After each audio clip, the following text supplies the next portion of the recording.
If you are 65 and 80 years old and still do the following 8 things, you are a rare gem. Have you ever wondered what it really takes to not just grow older but to thrive in your golden years? Picture this. You wake up each morning feeling strong, sharp, and full of life. Your body moves with ease, your mind stays active, and your days are filled with joy, purpose, and meaningful connections. Sounds ideal, right? Well, this isn't just a dream, it's absolutely possible. But here's the catch.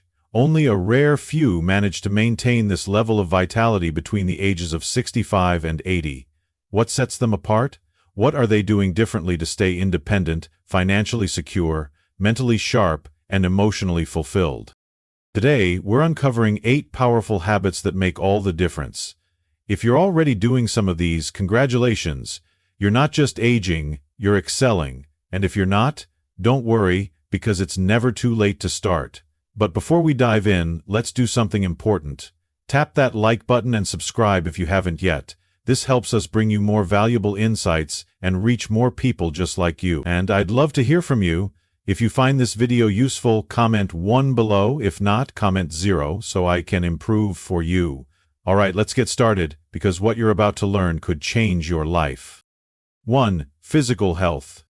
Hippocrates, the father of modern medicine, once said, "If we could give every individual the right amount of nourishment and exercise, not too little and not too much, we would have found the safest way to health."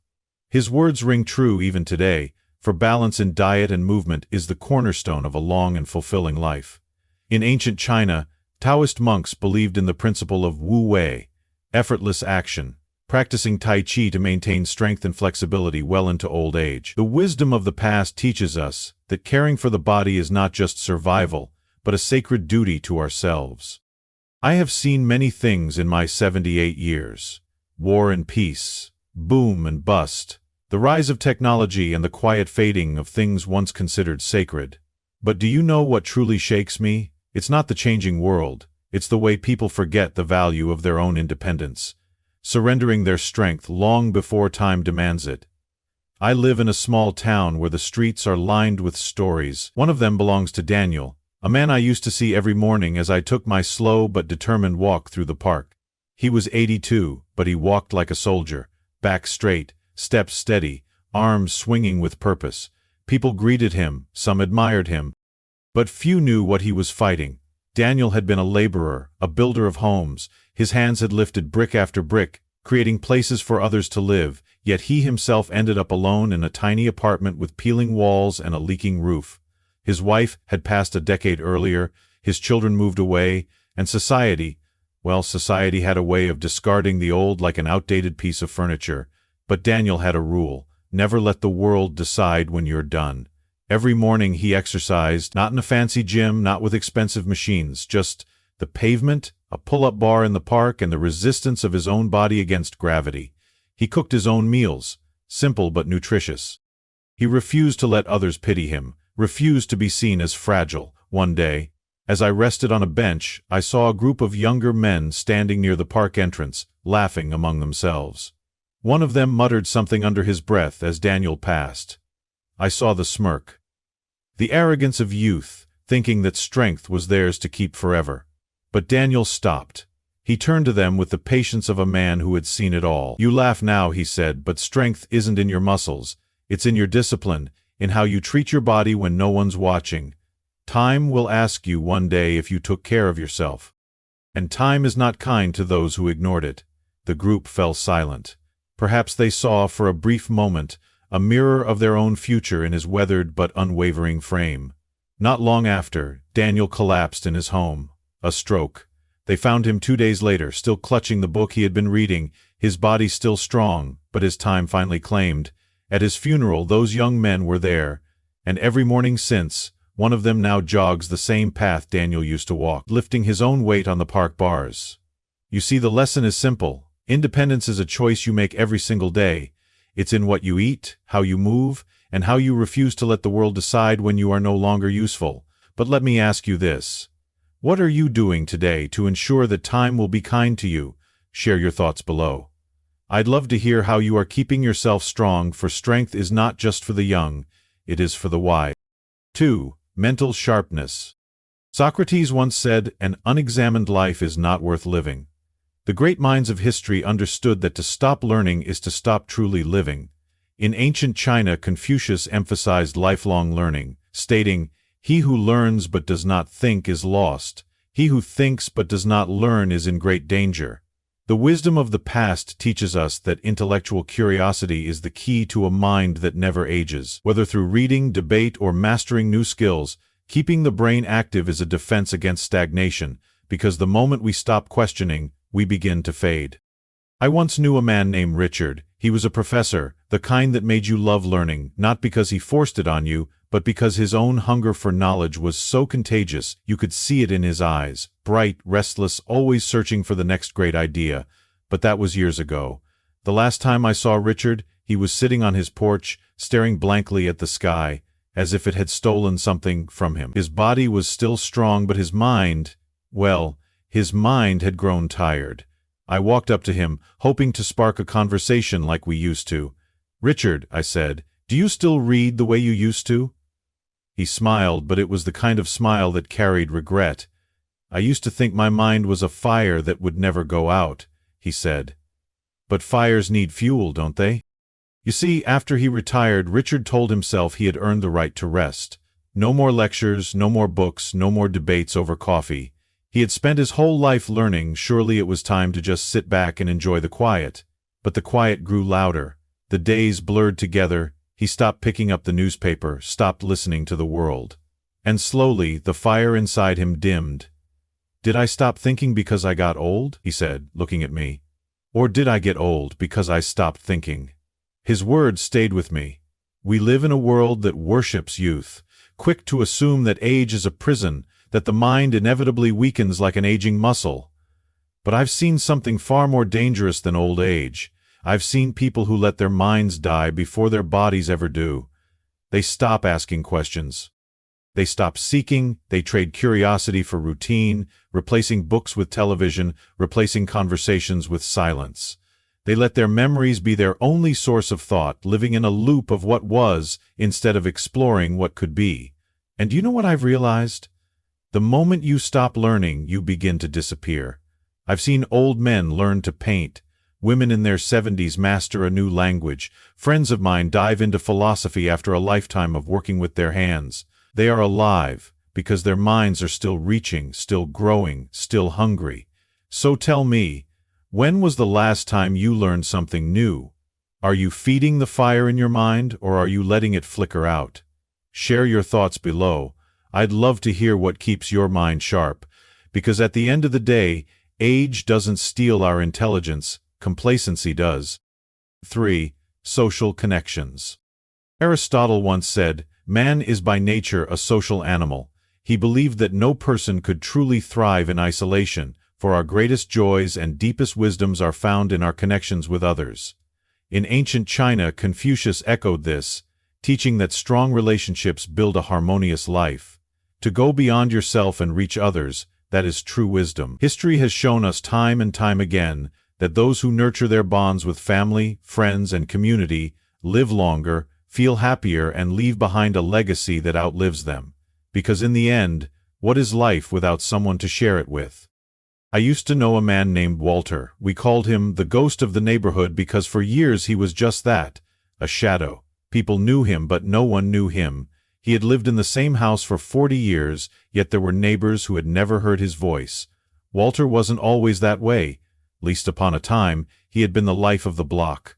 Barbecues in the summer, late-night talks on the porch, helping anyone who needed a hand. But life has a way of peeling people away, one by one. His wife passed.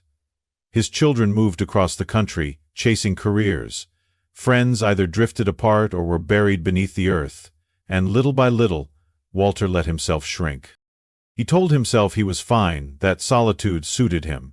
He would sit in his recliner, watching the world through a window, convincing himself he didn't need anyone. But loneliness is a disease, and like any disease, it eats away at you slowly, quietly, until one day you wake up and wonder where the years went. One winter morning, Walter had a fall. Nothing dramatic, just a misstep in his kitchen. But it was enough. He lay there for hours staring at the ceiling. realizing that if he didn't get up, no one was coming, no one would knock on his door, no one would check on him. It was a cruel truth. He had made himself invisible. That night, for the first time in years, he did something different. He walked outside. At first, he just sat on his porch, watching life go by. Then after a few days, he started greeting people again. Small things, a nod, a wave. Soon he was stopping at the local cafe, joining the morning crowd. And little by little, the world welcomed him back. By spring, he was a different man. He volunteered at the community center, played cards with the old-timers at the park, became the one people noticed again. And you know what happened? His health improved. He laughed more. He found a reason to wake up in the morning that had nothing to do with just existing. Walter had spent years thinking he didn't need people, but people need people, whether they admit it or not. And that's the lesson. Loneliness isn't just being alone, it's believing you're not needed anymore. But you are needed. There is always someone who could use your presence, your wisdom, your kindness. So tell me, when was the last time you truly connected with someone? Do you reach out, or do you wait for others to find you? Because a bridge must be built from both sides. Let's talk about it in the comments. I'd love to hear your thoughts. 4. Financial security. Lao Tzu once said, "He who knows he has enough is rich." The ancient Stoic philosopher Seneca echoed this idea, warning that wealth without wisdom is a burden. It is not the man who has too little, but the man who craves more that is poor. Financial security isn't just about money, it's about peace of mind, about knowing you have enough to live without fear, without dependence. In every civilization, those who planned wisely, saved carefully, and lived within their means found not just wealth, but freedom, the ability to make choices based on joy, not desperation. I have known many men who worked hard, men who woke up before the sun, hands rough from labor, minds consumed with one thought: if I just earn a little more, I'll finally be secure. That was the story of Frank, a friend of mine from long ago. Frank started with nothing. He built his life brick by brick, sometimes literally, as he was a construction worker. He lived by a simple rule: work harder, save more, sacrifice now, so you can enjoy later. And, oh, did he sacrifice! He skipped vacations. He rarely saw his children's school plays. He drove the same old car for decades, never allowing himself any luxury that wasn't necessary. He didn't want to just retire comfortably, he wanted more than enough, so that no one could ever call him poor again. And he did it. By the time he was 68, Frank had saved more money than he ever thought possible. He had investments, properties, a pension that would outlive him. He had finally won the game, but there was one problem. There was no later. His wife had grown used to a life where he was always busy. His children had moved away, grown into adults who barely knew him. And Frank himself? Well, Frank had no idea how to live. He had spent so much time earning and saving that he had never truly learned how to enjoy what he had. I remember sitting with him one evening, watching the sun dip below the horizon. He sighed, staring at his hands, the same hands that had built his fortune, now wrinkled and trembling. "You know," he said, his voice tired, "I thought security meant never having to worry about money. But real security, real wealth, it's having people to share it with. It's knowing you used your time, not just saved it." That moment stayed with me. Financial stability is important, essential even. But what good is money if you never allow yourself to live? What good is security if you sacrifice every joy just to feel safe? The balance is in wisdom, knowing when to save, when to spend, and most importantly, when to live. So tell me, what does financial security mean to you? Is it just about numbers, or is it about freedom? Have you found a way to balance saving for tomorrow while still enjoying today? Let's talk in the comments. I'd love to hear your thoughts. 5. Emotional well-being. The Stoic philosopher Marcus Aurelius once said, "You have power over your mind, not outside events. Realize this and you will find strength." Ancient wisdom teaches that true happiness is not found in wealth or status, but in perspective, the way we choose to see the world. The Buddha spoke of the mind as a garden, warning that if we water the seeds of anger and sorrow, they will grow, but if we cultivate gratitude and kindness, our lives will be full of peace. Resilience, gratitude, and purpose are not gifts, they are choices, and those choices shape the life we live. I knew a woman once, Margaret, who had the kind of smile that made you forget even for a moment how hard life could be. She wasn't rich, she wasn't famous, but if you asked anyone in our little town who the happiest person was, they'd say Margaret without hesitation. But here's the thing, Margaret had every reason not to smile. She lost her husband young, left to raise 2 children on her own, with nothing but a small diner and a determination to keep going. The world was not kind to single mothers back then, but Margaret never complained. She worked, she saved, she loved her kids fiercely. Then, life took even more. One of her sons, just 23, was taken in a car accident. I remember the day I saw her standing outside her diner, staring at the sky, hands gripping the edges of her apron. When I walked up, I expected to see anger in her eyes, bitterness, but instead she turned to me and said, "The sun still rises, doesn't it?" That was Margaret. She told me once, years later, that she had made a decision. I could let grief be my whole story, she said, or I could let it be one chapter in a bigger book. She kept living. She found joy in simple things, a cup of coffee shared with an old friend, the laughter of a grandchild, the feel of warm dough between her hands as she made bread in the early mornings. She never denied her pain, but she refused to let it steal the rest of her days. One evening, when we were both much older, she asked me, "Do you know the most valuable thing I've ever learned?" I shook my head. She smiled, that same radiant smile. "Happiness doesn't find you, you have to go looking for it." Margaret lived to be 94, and do you know what? She never stopped looking. The world today feels heavier than it used to, so much anger, so much division. But I wonder how much of that comes from people forgetting that we have a choice in how we react, how we heal, how we wake up every morning and decide whether to see the good or let the bad win. So tell me, what choice do you make every morning? Do you look for the light, or do you let the darkness take over? Share your thoughts below. I'd love to hear how you keep your heart open, even in hard times.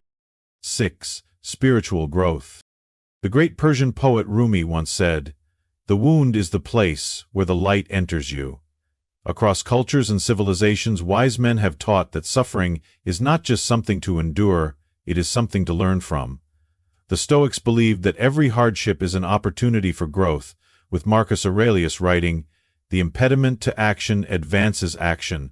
What stands in the way becomes the way." True spiritual growth is not found in avoiding pain, but in understanding it, transforming it, and finding meaning beyond it. Whether through faith, reflection, or simple gratitude, those who seek meaning always find it. There was a time when I thought life was a straight road. You start at one end, you walk forward, and if you work hard enough, if you love deeply enough, the road will be kind to you. But life isn't a straight road. It twists, it breaks apart. It leads you places you never wanted to go, and for me that place was the inside of a hospital room, standing over my daughter's frail body as she whispered, "I don't think I'm going to make it, Dad."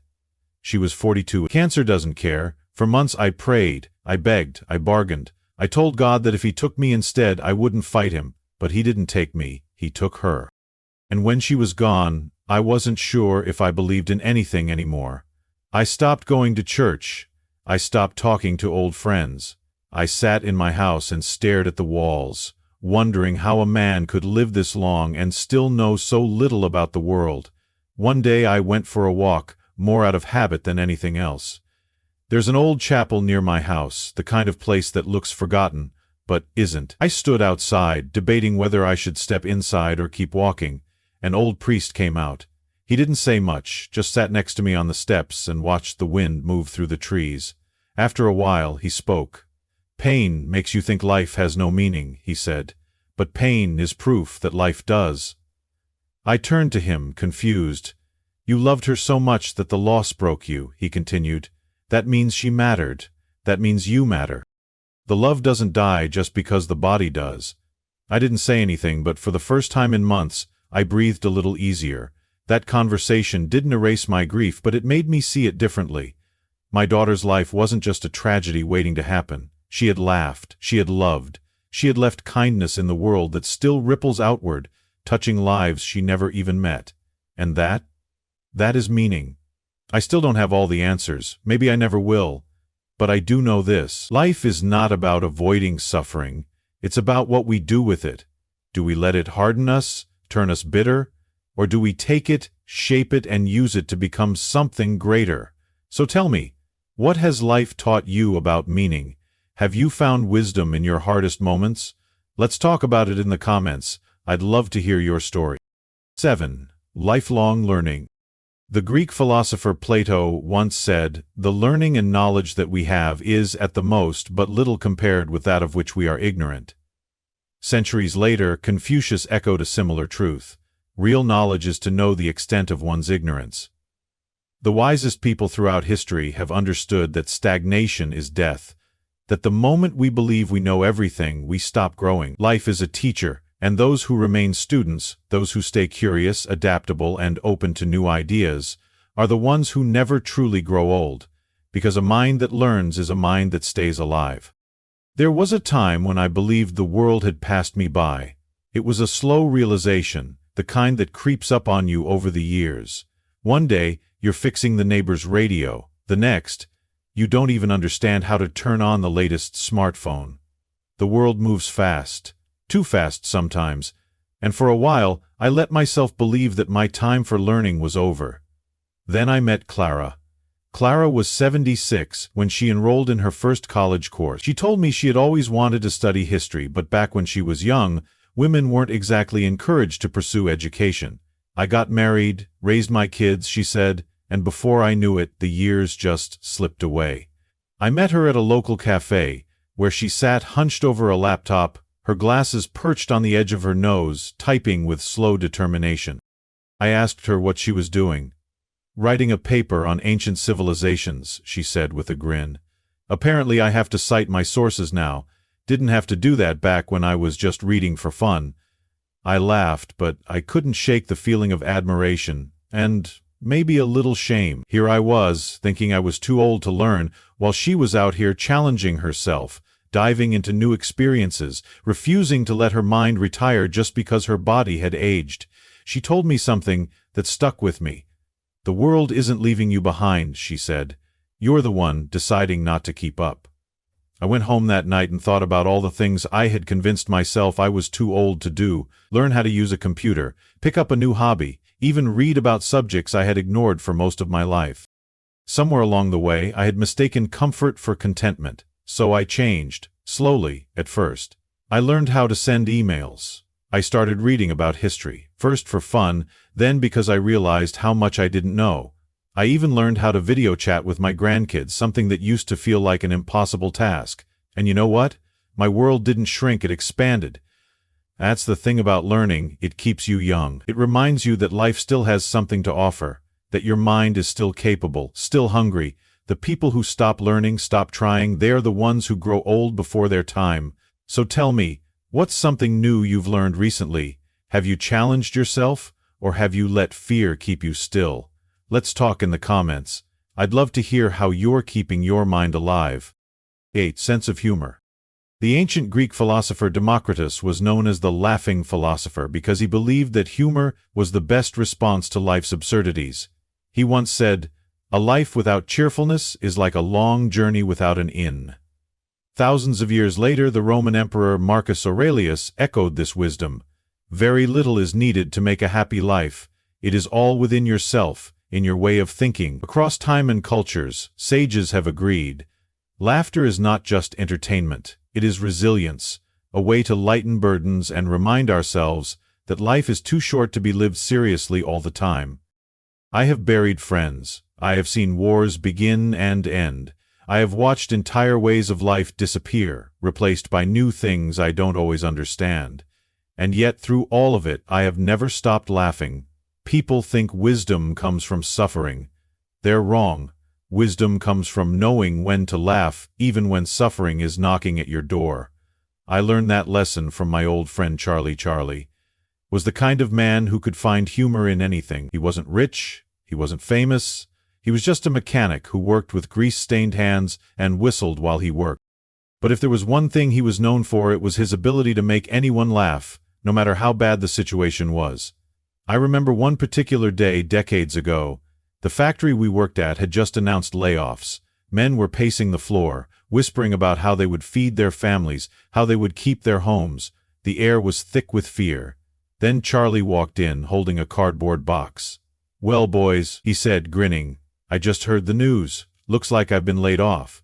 But don't you worry, I stole enough office supplies to start my own business."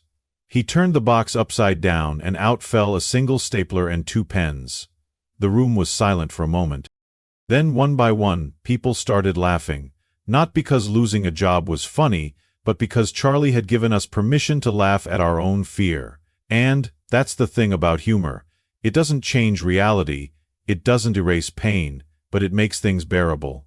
Charlie never got rich, he never had an easy life, but he lived to 92, and at his funeral, there wasn't a dry eye or a straight face. His family made sure of that. They told stories about the time he pretended to be a priest just to get free spaghetti at a church event, or how he convinced an entire group of people that he once wrestled an alligator he hadn't. And as I sat there listening, I realized something. Charlie had left behind more than just memories, he had left behind joy. I think about him often.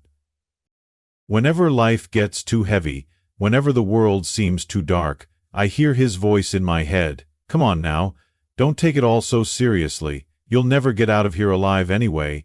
So tell me, when was the last time you laughed so hard your stomach hurt? When was the last time you found joy in the middle of a mess? Share a funny story in the comments. Let's keep the laughter going. After all, what else is life for?" Life is a journey, and if you're still embracing these habits, staying active, keeping your mind sharp, nurturing relationships, planning wisely, finding purpose, learning continuously, and laughing often, you are truly one of a kind. You are proof that age is not a limitation, but a testament to a life well lived. But here's the real question. Which of these habits speaks to you the most? What keeps you going, keeps you growing, and makes your life richer every day? I'd love to hear your thoughts in the comments.